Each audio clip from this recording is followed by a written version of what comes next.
विश्वासाची 26 वर्ष, लाखो सुखी दाम्पत्य. डाउनलोड करा मराठी मॅट्रिमनी. पावसाच्या संदर्भात पत्र दिलं आहे की ज्याप्रमाणे 2-3 घटना या थोड्या दिवसात झाली, मग जाडचं असेल, मॅनहोलचं असेल, त्या संदर्भात पूर्ण चौकशी झाली पाहिजे आणि दोषींवर कारवाई झाली पाहिजे. मुळात जे मॅनहोल्स आणि याचं जे होतं ते अजूनपर्यंत काम पूर्ण झालेलं नाही आहे आणि बोर्ड स्तरावर ज्या प्रकारे कामची निगराणी राखायला पाहिजे ते झालेली नाही आहे. तर ह्या संपूर्ण प्रकाराची चौकशी केली पाहिजे अशी प्रकारची मी मागणी केली. अशाच प्रकारची काही पत्रकं विरोधी पक्षाकडून देण्यात आली होती, मग त्याची उत्तरं मिळत नाही असा संताप व्यक्त करत किशोरी पेडणेकर महापौरांच्या कार्यालयात आलेले आम्हाला पाहायला मिळाले. त्याचे व्हिडिओ सुद्धा समाज माध्यमांवर आले. बघा, पहिलं तर विरोधी पक्ष नेत्यांनी जे इथे येऊन धमाल केली ते चुकीची होती. विरोधी पक्ष नेत्यांनी स्वतःचा प्रोटोकॉल सांभाळायला पाहिजे. त्यांना जेव्हा माहीत आहे की महापौर इथे नाही आहे दालनात, मग त्याच्या दालनात त्यांनी शिरकायची गरज काय होती आणि इथे येऊन MS डिपार्टमेंटचा दम मारायचा. आणि सर्वात महत्त्वाचं जे गुन्हा केला आहे महापौर विरोधी पक्ष नेत्यांनी, हे असा गुन्हा की महापौरांचे पत्राचे फोटो काढून घेऊन गेले. हे कोणी अधिकार दिला यांना विरोधी पक्ष नेत्याला? हे अत्यंत चुकीचं आहे. आणि जर त्याला अशी हिंमत होती तर महापौर जेव्हा दालनात असेल तेव्हा येऊन त्यांनी सांगायला पाहिजे होतं आमच्या महापौर सक्षम आहे त्याला उत्तर द्यायला. अशा प्रकारे चोरी येऊन पत्राची फोटो काढून घेणं, व्हिडिओ घेऊन जाणं, हे कुठलं तात्पर्य आहे त्यांचं? तुमचं ते काय म्हणजे ॲक्च्युअल बघायला गेलं ना तर इट इज अ फ्रस्ट्रेशन. त्यांचं फ्रस्ट्रेशन आज बाहेर आलं आहे की ज्याप्रमाणे ते 100% चुकीचं काम त्यांनी केलं. असं प्रकारचं काम त्यांनी केलं नाही पाहिजे.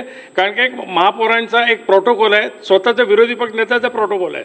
जर त्यांना माहीत आहे की महापौर इथे नाही आहे, मग ते दालनात येऊन ते नुसतं शोबाजी करायची गरज काय होती? इट वॉज प्युअरली स्टंट त्यांनी केलं आहे. महापौरांच्या दालनात येऊन ज्याप्रमाणे त्यांनी आज आम्ही ते व्हिडिओ पाहिला, तुमच्या माध्यमातून आम्ही पाहिला, बघितलं असेल तुम्ही कसे काय पेपर बघतायत. त्यांना अधिकार कोणी दिला हो? महापौरांच्या दालनात येऊन त्यांचे पेपर चेक करायचा अधिकार हे विरोधी पक्ष नेत्याचा आहे का? त्यांनी आपली जिम्मेदारी समजून त्याच्या सीमेप्रमाणे राहावं असं माझं म्हणणं आहे. या विषयी म्हणणं आहे की वरिष्ठ नेते आहेत यशोधर बनसे यांच्यापासून सर्वांनीच जे ते पत्र व्यवहार केला होता, पण एकही पत्राचं उत्तर महापौर कार्यालयातून आलेलं नाही, म्हणून मी ते सगळं MS डिपार्टमेंट काय काम करते हे बघायला गेले. मग ते त्यांच्या दालनात पाहावं ना. महापौरांच्या दालनात येऊन पेपर चेक करायची त्यांची हिंमतच कशी झाली? त्या प्रोटोकॉलमध्ये आहे का की कुठलाही? मग आज उद्या दुसऱ्याच्या दालनात जाऊन जाणार की आमचं उत्तर नाही मिळालं? हे अत्यंत नियमाचं बाहेर काम वर्तवणूक त्यांनी केली आहे आणि त्यांनी ती माफी मागितली पाहिजे. विरोधी पक्ष नेत्यांनी आज जे कृत्य केलं त्याच्यात त्यांनी माफी मागितली पाहिजे महापौरांची. आणि तुम्हाला जर विचारायचं होतं तर आमचे महापौर सक्षम आहे ना, उत्तर दिलं असतं आम्ही बरोबर त्यांना. त्यांच्याकडे विचारा ना, MS कडे काय विचारताय तुम्ही? त्यांचं असं म्हणणं आहे की महापौरांच्या दालनात नव्हते, MS डिपार्टमेंटचे अधिकारी. ओ हा, दालन इकडनं सुरू होतं ना. नाही चुकी. बघा, त्यांचं म्हणणं काही असू शकते. तुम्ही महापौरांच्या दालनात पाय ठेवला, तिकडनं महापौरांचं दालन सुरू होतं.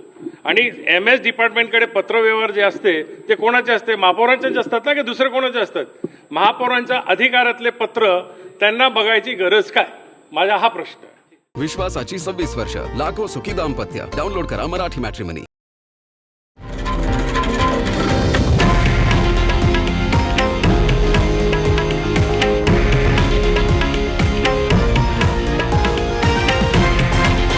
हे आहे देशातील नंबर 1 न्यूज नेटवर्क आणि आपण पाहत आहात TV9 मराठी, एकमेव.